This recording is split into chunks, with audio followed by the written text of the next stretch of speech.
Okay, at this stage we're going to look at from the consumer's point of view, regards instead of looking at the production from the business's point of view. And if we look at the consumer, we're going to study the indifference curve. And the indifference curve, if you analyze the word, if you are indifferent to something, you kind of don't really not necessarily care, but it is indifferent. It doesn't really matter if you choose this one or that one. Okay, that will give you a key expectancy or what to expect from the indifference curve. So die indifferensiekurwe gaan dan vir jou sê, dit gaan dan as jy hierdie of daai vat, dit maak reg saak, dit gaan op dieselfde neerkom, dit gaan vir dieselfde bied. En dit is presies waarna ons kyk. Ons kyk na die bevrediging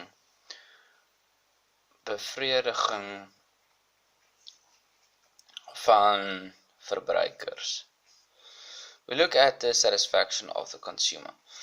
And within this curve, if you look at it, it's also going to have its y and x curve, a y and x axis, but the actual sketch is going to look completely different. It's going to look something like this.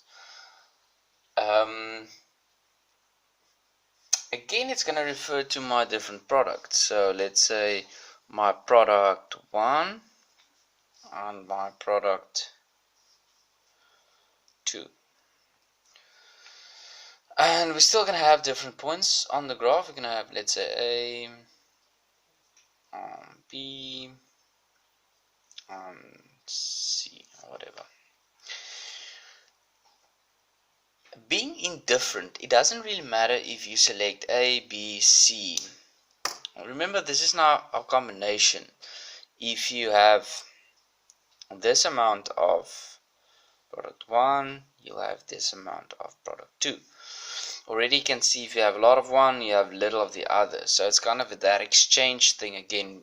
When you have in production, we have to select which one you're going to produce more of. Selfs soos wat jy het daarso. Gaan jy ook hê in jou indifferensiekurwe. Sou jy minder van produk 1 vat, gaan jy meer van produk 2 kry. Sou jy nog minder van produk 1 vat, gaan jy nog meer van produk 2 vat.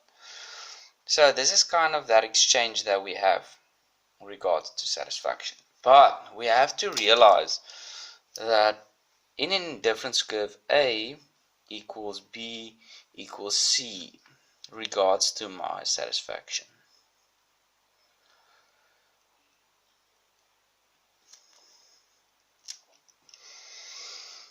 Okay, so if it has the same level of satisfaction, why would you, if there's people with let's say that like the product 1 more than product 2, how do you explain it? So basically, if you have at level A, you have a lot of product 1. Let's say you like product 1. This will be perfect for you. A lot of product 1, little of product 2. Maar, sê nou maar, jy is by punt C, maar jy hou nog steeds baie van product 1. Maar nou het jy waarskynlik heel wat minder van dit, en jy het selfs dalk meer van product 2, so jy gaan dalk nie gelukkig wees nie. Maar, die punt is, alle produkte, alle goedere en dienste bied satisfaksie, bied bevrediging. So selfs al het jy in middel van 'n bietjie minder van produk 1, gaan jy soveel van produk 2 kry, dat dit nog steeds vir jou sin maak en vir dieselfde vlak van bevrediging gee. Okay, that's just the background in regards to the indifference curve. When you look at, again, 2 different products, and at this stage, or in this example, you will only look at the satisfaction that the consumer gets. Dit het 'n negatiewe helling, soos julle kan sien, van bo tot by af, en dan het ons laat verduidelik van, as die een styg, gaan die ander een af, en as die een afgaan, gaan die ander een op. Daar is sekere kenmerke, wat ons bietjie moet na kyk.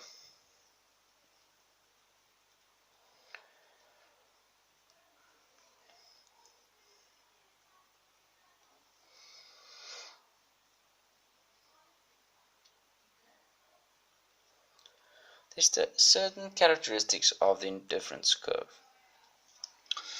And we quickly just need to touch on that.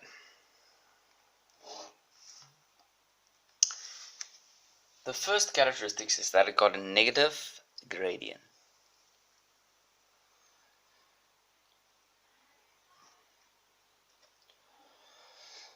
Now, another example of negative gradient, if you look at it, is actually demand. Okay, so demand states that the price goes up, but quantity will go lower. So met ander woorde, as die een opgaan, gaan die ander af. Daai tipe kenmerke. Same thing here, negative gradient, so basically it's an exchange between product 1 and product 2. If one increase, let's say if product 1 increases, product 2 decreases. And vice versa. If product 1 decreases, product 2 will increase. Okay, that's just basics regards to the negative slope or gradient. They also refer it to as, in Afrikaans, die marginale vervangingskoers.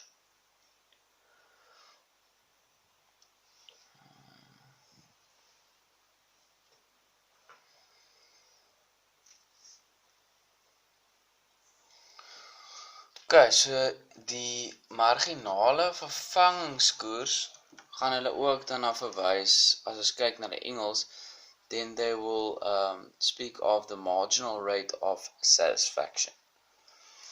Okay, so in English it's the marginal rate of satisfaction. Okay, marginale vervangingskoers. Then a higher level of indifference curve will be, let's say, more, not advisable, more desirable.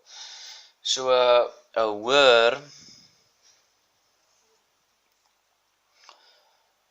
indifferensiekurwe word verkies. Now this is basically very easy to understand. So as ek 'n hoër indifferensiekurwe het, ek sê dalk hierdie is D, E en F, gaan dit tog 'n baie hoër vlak hê. As jy punt A vergelyk met D nou, gaan dit reeds meer wees. Okay? As produk 1 daarso en produk 2. So more products equal higher satisfaction. Okay? So met ander woorde, hierso gaan jy hê more products or more of the product. More satisfaction.